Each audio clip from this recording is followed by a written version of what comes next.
Year second semester का एक topic लेकर आए हैं जिसके अंदर हम पढ़ेंगे अंडरग्राउंड वाटर। अंडरग्राउंड वाटर क्या होता है और अंडरग्राउंड वाटर है इसके द्वारा कौन कौन सी लैंडस्केप्स बनती है, ये हम इसके अंदर डिटेल्स में पढ़ेंगे। लेकिन आज हम सिर्फ यही पढ़ेंगे कि अंडरग्राउंड वाटर होता क्या है और इसके सोर्सेज कौन कौन से, कहाँ से हमें अंडरग्राउंड वाटर मिलता है। लेकिन उससे पहले हम ये जान लेते हैं कि अंडरग्राउंड वाटर होता क्या है। जैसे कि आपने एक चीज पहले पढ़ी होगी, चट्टानों के दो गुण पढ़े होंगे, एक होता है सरंध्रता और एक है पारगम्यता। सरंध्रता और पारगम्यता, ये दो चीजें पहले इनको समझ लेते हैं। पारगम्यता है जल को पार, इससे पार करना ही समझ लो कि जब कोई भी चट्टान पानी को अपने अंदर से पार होने देती है, वो चीज है पारगम्यता। यानी चट्टान क्या करेगी, पानी को रोकेगी नहीं, पानी को अपने अंदर से जाने देगी, वो होती है चट्टान की पारगम्यता, पानी को अपने अंदर से गुजरने देगी। उसके बाद है सरंध्रता। सरंध्रता क्या होती है, इसको अगर हम ये लगा लें कि चट्टान के अंदर क्या पाए जाते हैं, छिद्र पाए जाते हैं और उन्हीं छिद्रों के माध्यम से चट्टान क्या कर लेती है, पानी को अपने अंदर अवशोषित कर लेती है, ये चीज कहलाती है सरंध्रता। यानी सरंध्रता क्या है, एक ऐसा गुण है जिसके द्वारा चट्टानें क्या कर लेती है, अपने अंदर जो छिद्र होते हैं उनके द्वारा जल को क्या कर लेती है, अवशोषित कर लेती है, ये चीज कहलाती है सरंध्रता। और जो अंडरग्राउंड वाटर है उसके अंदर जो सबसे इंपॉर्टेंट जो रोल है वो किस चीज का है, सरंध्रता का है। अब हम ये पढ़ेंगे अंडरग्राउंड वाटर है क्या। जैसे आपने देखा होगा कि मेन अगर हम देखें जो जल जितना भी पाया जाता है उसके दो स्रोत बहुत ज्यादा इंपॉर्टेंट है, या तो वर्षा है या जब बर्फ या हिम पिघलती है तब क्या होता है, पानी की प्राप्ति हमें होती है। जैसे ही वर्षा होती है या हिम पिघलती है उसके द्वारा क्या होगा, जो आपका जल है वो या तो क्या होगा, नदियों के द्वारा बहता हुआ समुद्र के अंदर चला जाएगा। पहला काम तो ये है सरफेस वाटर जिसको हम बोलते हैं, कि जैसे ही बरसात होगी जल क्या करेगा, नदियों के द्वारा बहता हुआ समुद्र के अंदर चला जाएगा। दूसरा जो है वो है वाष्पीकरण की प्रक्रिया, कि वाष्पीकरण की प्रक्रिया होगी और जल वाष्प बनकर क्या हो जाएगा, ऊपर चला जाएगा, वायुमंडल के अंदर चला जाएगा। तीसरी एक और प्रोसेस है जिसके अंदर, जिसको बोलते हैं वाष्पोत्सर्जन।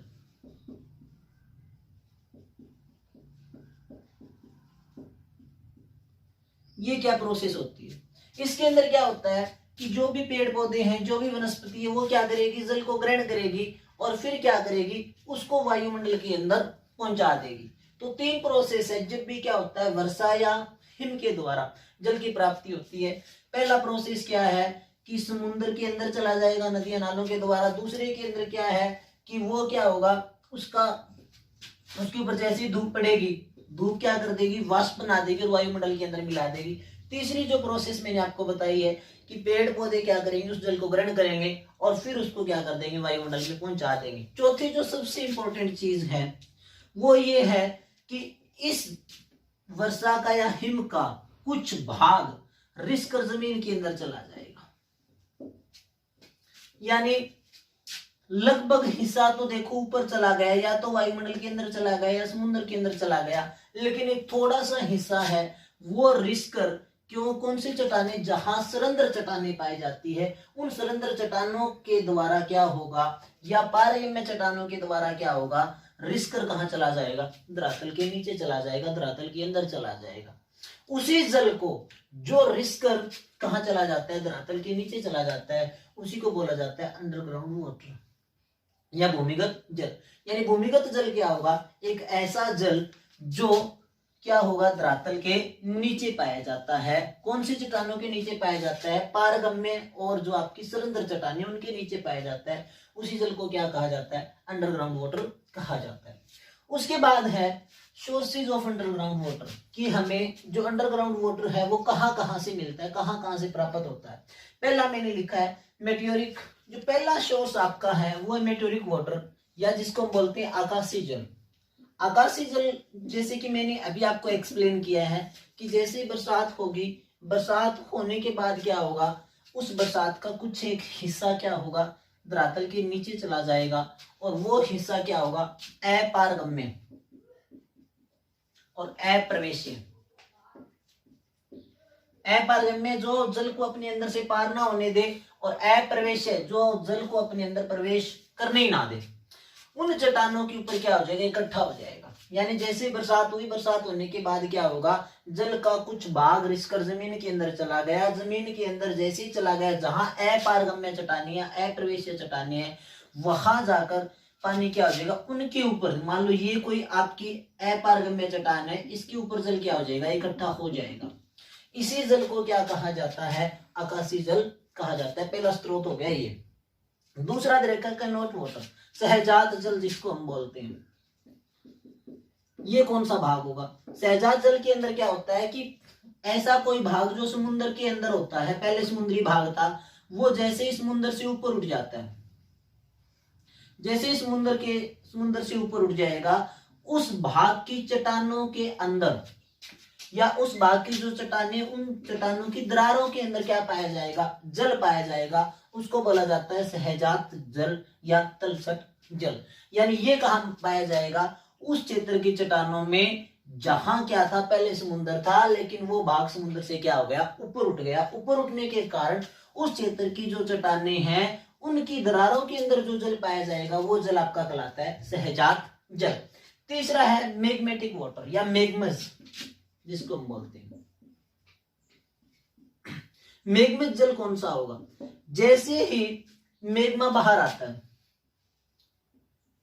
जैसे ही मैग्मा बाहर आएगा, क्योंकि मैग्मा बहुत ज्यादा गर्म होता है, तो चट्टानों के अंदर जो भी तरल पदार्थ मिलेगा उसको क्या कर लेगा, अपने अंदर मिला लेगा और उसको क्या बना लेगा, वाष्प बना देगा।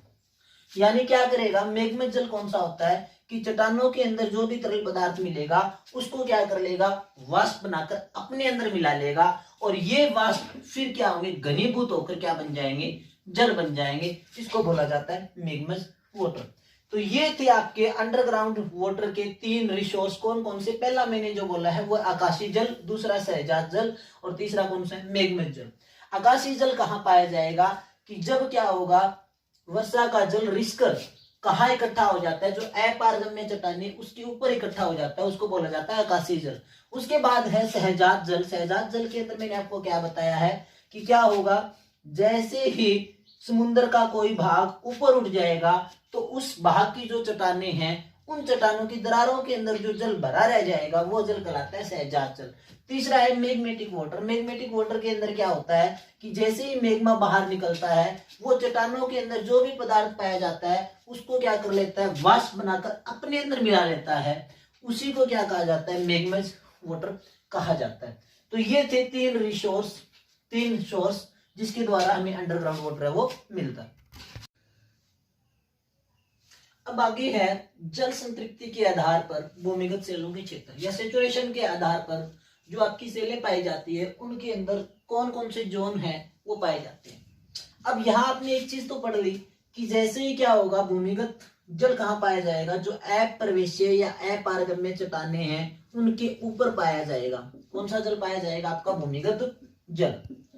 अब जो आपकी अपारगम्य या अप्रवेशीय जो चट्टानें हैं, इनसे ऊपर जो चट्टानों के संतृप्ति के आधार पर कुछ एक जोन बनाए गए हैं, उनको 3 भागों के अंदर बांटा गया है। और वो 3 भाग है कौन कौन से। पहला जो है आपका असंतृप्त क्षेत्र। असंतृप्त क्षेत्र कौन सा होगा कि ये क्या होता है, धरातल के बिल्कुल नीचे होता है। ये मान लो आपका धरातल है, इस धरातल के बिल्कुल नीचे वाला ये भाग, पहला ही जो भाग है उसको बोला जाता है असंतृप्त क्षेत्र। असंतृप्त क्षेत्र कौन सा क्षेत्र होता है, ये क्या करेगा, जो भी जल इसके अंदर प्रवेश करेगा उस जल को क्या करने देगा, नीचे की ओर रिसने देगा। यानी उस जल को इस क्षेत्र की चट्टानें हैं वो अपने अंदर से पार होने देगी। तो ये होता है असंतृप्त क्षेत्र। एक ऐसा क्षेत्र जिस क्षेत्र की चट्टानें क्या करेगी, जल को रोक नहीं पाती, अपने अंदर से क्या होने देती है, नीचे की ओर रिसने देती है। उस क्षेत्र को बोला जाता है असंतृप्त क्षेत्र। यानी इसके अंदर जल रुकता नहीं है, ऐसा क्षेत्र। और इसी क्षेत्र के अंदर क्या है, इसी क्षेत्र का जो जल है उसको ही क्या करती है, जो हम पेड़ पौधे या वनस्पति जो उगाते हैं वो क्या करती है, ग्रहण करती है। कौन से क्षेत्र से, असंतृप्त क्षेत्र से। ठीक है। उसके बाद है अस्थायी संतृप्त क्षेत्र। अब ये वाला जो क्षेत्र है इसको एक नाम और भी दिया जाता है, वातन क्षेत्र। ये भी याद रखना, वातन क्षेत्र।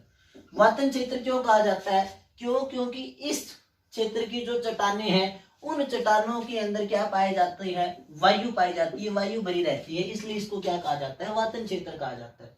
यानी असंतृप्त क्षेत्र कौन सा? एक ऐसा क्षेत्र जिस क्षेत्र की चट्टानें जल को अपने अंदर से प्रवेश करने देती है और वहां जल कभी नहीं रुकता। उसके बाद दूसरा है अस्थायी संतृप्त क्षेत्र। अब ये वाला जो क्षेत्र है अस्थायी संतृप्त क्षेत्र, ये असंतृप्त क्षेत्र के नीचे पाया जाएगा। इस क्षेत्र के अंदर क्या है? जैसे ही मान लो वर्षा हुई, वर्षा होने के बाद क्या है, जो आपका वाटर टेबल ऊपर आएगा, वाटर टेबल ऊपर आने के बाद इस क्षेत्र के अंदर कभी कभी क्या है? जल पाया जाता है, कभी कभी ऊपर ये भाग है उठ जाता है जल का ऊपर, यानी इसको बोलेंगे अस्थायी संतृप्त क्षेत्र। मतलब क्या है? इस क्षेत्र के अंदर जब बरसात ज्यादा होगी तो जल पाया जाएगा, और जब बरसात नहीं होगी यानी शुष्क मौसम होगा उस टाइम इसके अंदर जल नहीं पाया जाएगा। और ये क्षेत्र कहाँ पाया जाएगा? जो आपका असंतृप्त क्षेत्र है उसके ऊपर पाया जाएगा। ठीक है, यानी एक ऐसा क्षेत्र जिस क्षेत्र के अंदर चट्टानें कभी संतृप्त होती है और कभी नहीं होती। संतृप्त कब होगी? जब क्या होगा? वर्षा होगी, और जब जैसे शुष्क ऋतु आएगी वो दोबारा से क्या हो जाएगी? असंतृप्त हो जाएगी। इसको बोला जाता है अस्थायी संतृप्त क्षेत्र। तीसरा है स्थायी संतृप्त क्षेत्र। एक ऐसा क्षेत्र जिस क्षेत्र की चट्टानों के अंदर हमेशा जल भरा रहता है। यानी इस क्षेत्र के अंदर क्या होगा? इस क्षेत्र की जो चट्टानें हैं उनके अंदर हमेशा ही जल भरा रहेगा, वो बोला जाता है स्थायी संतृप्त क्षेत्र। यानी ये जो क्षेत्र है ये आपका जो स्थायी भौमजल स्तर जिसको बोलते हैं उसके ऊपर पाया जाता है। यानी एक ऐसा क्षेत्र जिस क्षेत्र की चट्टानों में हमेशा जल भरा रहेगा उसको बोला जाता है स्थायी संतृप्त क्षेत्र। तो 3 क्षेत्र हमने जल संतृप्ति के आधार पर बांटे हैं। पहले के अंदर जल बिल्कुल नहीं रुकता, दूसरे के अंदर कभी कभार ही जल रुकता है जब क्या है? बरसात होती है और जल की मात्रा ज्यादा होती है, और तीसरे के अंदर क्या है? जल हमेशा रुका रहता है, हमेशा चट्टानें वो जल को रोककर रखती है।